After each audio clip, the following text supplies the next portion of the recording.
एक जो महत्वपूर्ण बात ईवीएम श्रीवास्तव इस समय ये आ रही है, जो टारगेट भारत ने चुने, सरगोधा में पाकिस्तान को मारना, जेकबाबाद में पाकिस्तान को मारना, ये एक तरह से वो संदेश देना था कि जहां आपके हथियार हो सकते हैं, जहां आपकी टेक्नोलॉजी हो सकती है, जहां आपके F-16 लड़ाकू विमान हो सकते हैं, जहां आपके JF-17 थंडर्स हो सकते हैं, हम वहां मारेंगे। तो क्या इससे पश्चिमी देश घबरा गए? ये जिस तरह श्वेता ने पूछा, बहुत महत्वपूर्ण सवाल है। 24 घंटों में अमेरिका का रवैया एकाएक ऐसे बदल क्यों गया? कभी जेडी वैंस तो कभी मार्को रूबियो, कभी यहां फोन तो कभी वहां फोन। इस पैनिक की वजह क्या थी? गौरव, बिल्कुल आप सही कह रहे हैं। पश्चिमी देशों को भी भारत की इस प्रिसाइज अटैक की ताकत का पता नहीं था, अनुमान नहीं था। जब आप दूर बैठे बैठे अनुमान लगाते हैं तो आप हमेशा अनुमान लगाते हैं रिलेटिवली जो 71 की वॉर आपने जीती थी उन सारे चीजों को लेके लगाते हैं। आपने देखा होगा गौरव कि जब भी हम लोग किसी चीज में आगे बढ़ते हैं, अब हमने प्रमाण दिया, प्रत्यक्षम किम प्रमाणम, हमने प्रमाण दिया कि हम सटीक हमला कर सकते हैं, आपके एयर बेसिस में अपनी इच्छा अनुसार घुस सकते हैं। और उनको यह विश्वास रहा होगा कि जो S-300 के जो कन्वर्टेड वर्जन SQ-9 है एयर डिफेंस सिस्टम, वो रोक लेगा, नहीं रोक पाया। उनको विश्वास था कि PL-15 आकर के हर्ट करेगा, देयर बी म्यूचुअलिटी। वो चाहते थे दोनों लोग आपस में संधि करें। आपस में संधि तभी होती है जब दोनों बराबरी पर हों। यहां एक का पल्ला बहुत भारी हो रहा था और दूसरे का पल्ला झुक गया था। ये भी अपने आप में बाहर से लोग आते हैं, आपने सड़क की स्ट्रीट फाइट में भी देखा होगा, अगर कोई ज्यादा पिट रहा होता है तो सामने से गुजरता हुआ आदमी कहता है लड़ाई बंद करो। ये उस वाली तरह की एक स्थिति आपको अगर सर, इसलिए मैं इस चीज को यहां पर लाना चाहती हूं कि लोग इस बात को लेकर नाराज हैं कि अमेरिका क्यों बीच में आया। अब अगर वाकई परमाणु वाला यहां पर एंगल आ जाता है तो मुझे लगता है कि केवल दो देशों के बीच की बात नहीं होती है, या मानवता पर एक बहुत बड़ा, मतलब कहने के लिए आसान होता है कि एक परमाणु युद्ध, पर परमाणु युद्ध में किसी का हित नहीं होता है। लेकिन एक और चीज जनरल कुलकर्णी, ये थ्योरीज आपने भी सुनी होंगी, तुर्की, परमाणु क्षमता और पाकिस्तान, क्या ये एंगल आपको समझ में आ रहा है? क्या ये भी हो सकता है जो वर्ल्ड, जो पूरा ऑर्डर है वो न चाहे कि एक और परमाणु इक्विप्ड ऐसा देश जो ऐसे भी मौकों पर ऐसे देश की मदद कर जाता है? कोई शक नहीं श्वेता जी, तुर्की का रोल भी इसमें शामिल है, इसमें कोई शक नहीं। और तुर्की को मद्देनजर जब हम बात करते हैं, जिस प्रकार से तुर्की ने ड्रोन्स भेजे, और जब ड्रोन्स भेजे तुर्की ने, उसके बाद जो हरकत हुई, तुर्की ने सोचा कि किसी न किसी प्रकार से जो क्या कहूँगा, जो लीडरशिप है, पाकिस्तान तुर्की के लीडरशिप को लेकर के बहुत अग्रसर है बनिस्बत सऊदी अरेबिया या फिर ईरान। तो इसको मद्देनजर रखते हुए मुझे लगता है कहीं ना कहीं पाकिस्तान जानता है और पाकिस्तान को अपनी औकात का अब एहसास हुआ है। नहीं, भारत जो है, एक तस्वीर जो हम लोग देख रहे हैं लगातार, जो भारत सरकार ने अभी रिलीज की है औपचारिक तौर पर, जिस तरह से भारत ने तमाम मिलिट्री स्टेशंस पर, एयर बेसिस पर नुकसान पहुंचाया, क्या एवीएम श्रीवास्तव आपकी दृष्टि में, ये देखिए ना, हैंगर को डिस्ट्रॉय करना, कमांड एंड कंट्रोल स्ट्रक्चर को डिस्ट्रॉय करना, ATC को डिस्ट्रॉय करना, रनवे को डिस्ट्रॉय करना, देखिए ना, रनवे के बीचों बीच सरगोधा में आपने डिस्ट्रॉय कर दिया है, जेकबाबाद में प्रिसिशन स्ट्राइक जो किया है, क्या इससे पाकिस्तान उस थ्रेशोल्ड पर पहुंच सकता है? ये तो आप सोचे ना, पाकिस्तान की एक तरह से नाक ही नहीं गर्दन काट दी है अपने।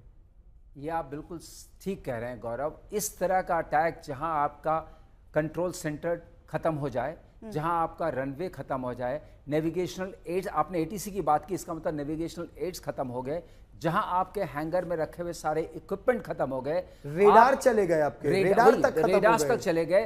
अब वो एयरफील्ड को दोबारा आने में पूरा समय चाहिए, वो नहीं खड़ी हो सकती। रनवे में क्रेटरिंग हो जाएगी तो उसको क्विक सैंड से हम लोग फिल कर सकते हैं, वो 12-14 घंटे में वो ऑपरेशनल हो सकता है, मगर ये डैमेज रिप्लेस नहीं किया सकता।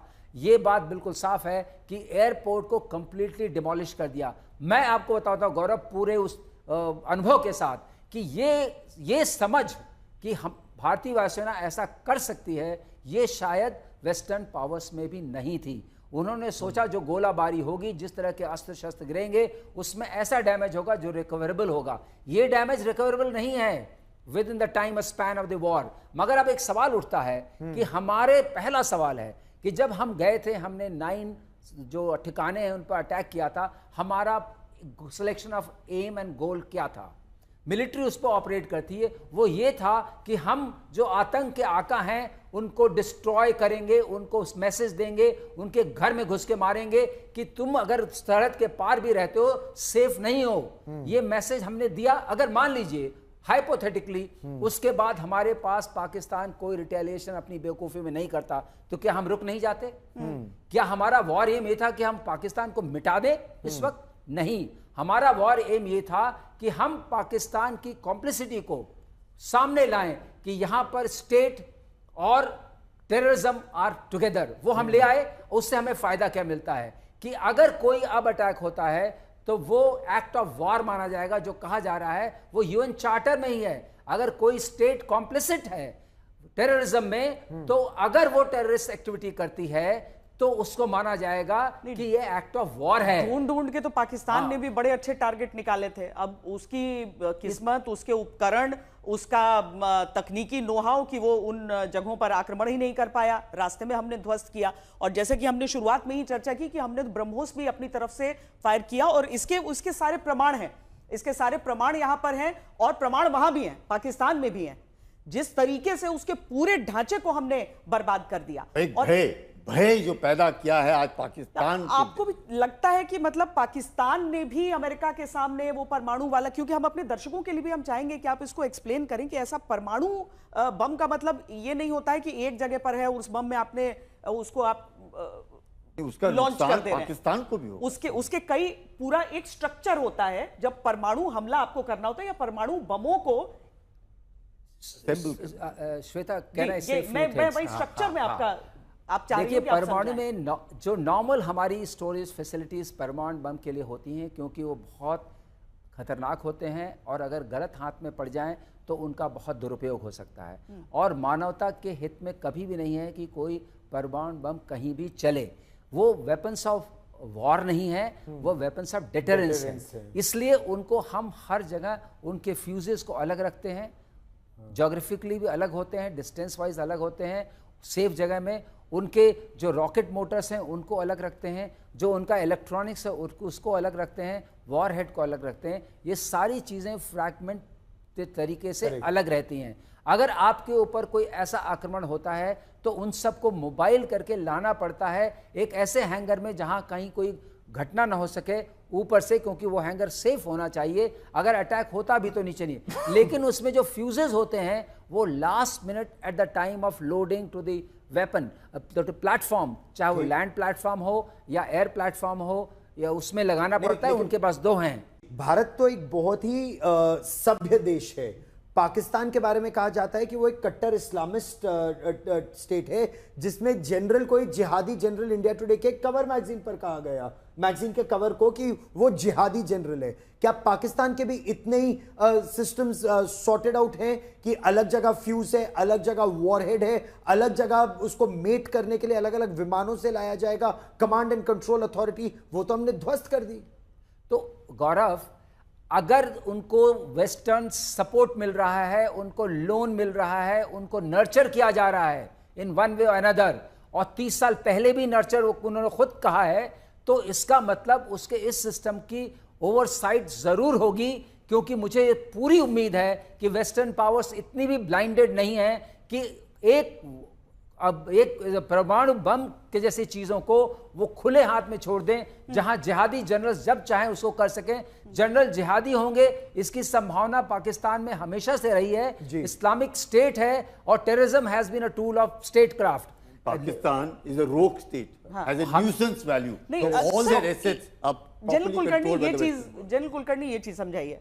अब लोगों के मन में एक और कंफ्यूजन, ये उसने आतंकी हमला किया, हमने पलटवार किया, और आखिरकार एक ऐसे समय पर जब एक पब्लिक परसेप्शन में एक ऐसी स्थिति थी कि हम खत्म कर दें उसको, क्योंकि लोगों में गुस्सा बहुत ज्यादा था, लोग इमोशनल रहे, भावुक रहे।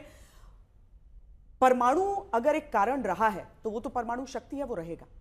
इस चीज को कैसे अब आगे, अगर हम एक्ट ऑफ टेरर को एक्ट ऑफ वॉर मानेंगे तो आगे हम क्या कर पाएंगे, किस हद तक कर पाएंगे?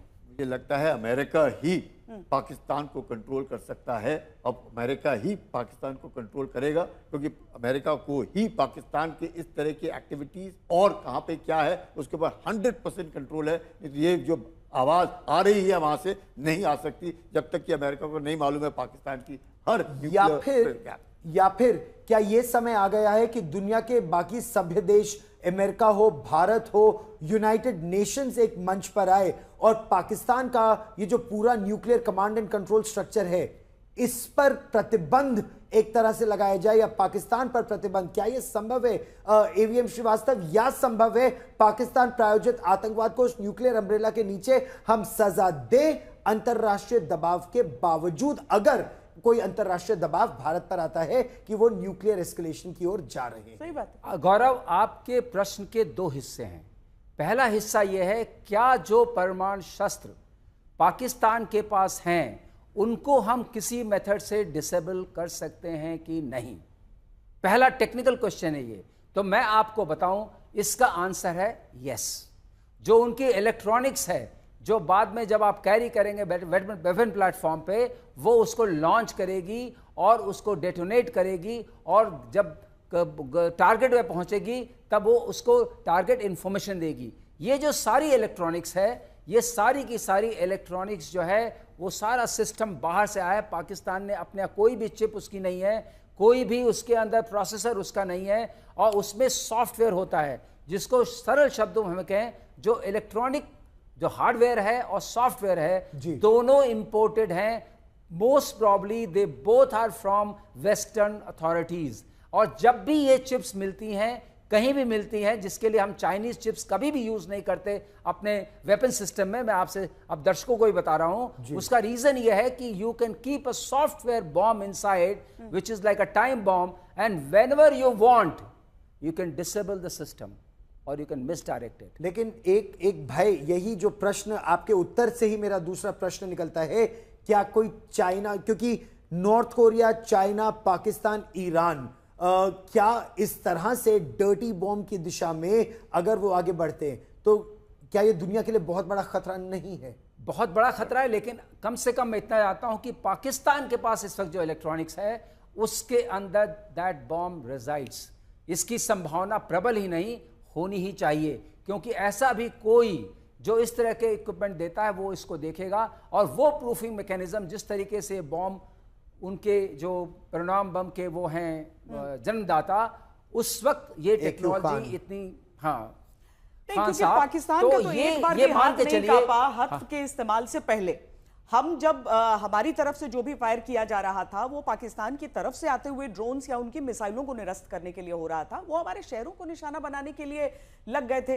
अब जनरल कुलकर्णी, क्योंकि इतने अचानक ये सीज फायर की घोषणा हुई, भारत की कमजोरी तो कतई नहीं हो सकती थी, क्योंकि भारत ने जहां जहां पर चाहा, जहां जहां पर सोचा, जिस समय पर सोचा, उस समय पाकिस्तान को ध्वस्त कर दिया उन मोर्चों पर।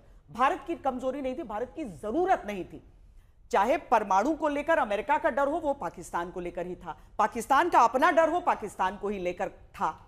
तो इस चीज में सबसे प्रबल संभावना आपको परमाणु की ही लग रही है जब आप पूरी तस्वीर देख रहे हैं? नहीं, मुझे लगता है कि जो stoppage of firing, not cease fire, stoppage of firing, क्योंकि पाकिस्तान घुटने टेक दिए बिकॉज उसके एयर एसेट्स बर्बाद हो गए। जब पाकिस्तान के एयर एसेट्स बर्बाद हो गए तब पाकिस्तान को लगा कि अब लड़ाई में टोटल एयर सुप्रीमेसी हो गई है भारत की, अब कुछ नहीं हो सकता है, इसीलिए पाकिस्तान ने घुटने टेक दिए। न्यूक्लियर जो फियर है वो अमेरिका को ज़्यादा था पाकिस्तान का। हमने तो न्यूक्लियर ब्लफ कॉल कर दिया, हमने तो जो करना था हम कर रहे हैं और आगे भी करते रहेंगे, क्योंकि terror will be treated as an act of war. ये तो साफ शब्दों में कहा, हमने कहा भी है, अपना talks and terror can't go together. हम लोग तो बार बार कह रहे हैं, तो इसमें कोई शक नहीं कि पाकिस्तान ने घुटने टेक दिए। यानी एवीएम श्रीवास्तव, भारत जो संदेश देना चाहता था, स्कर्दू से लेकर पाकिस्तान के पूरे पंजाब सूबे में और सिंध प्रांत में भारत ने घर में घुसकर ठोक कर यह संदेश पाकिस्तान को दे दिया, जहां चाहेंगे मारेंगे, तुम्हारे सबसे सुरक्षित ठिकानों पर भी, चाहे वो मुरीद के हो, बहावलपुर हो, सरगोधा हो, नूर खान हो या फिर जेकबाबाद हो, हर जगह में मार सकते हैं, संदेश दे दिया। इसीलिए अब भारत शांत है।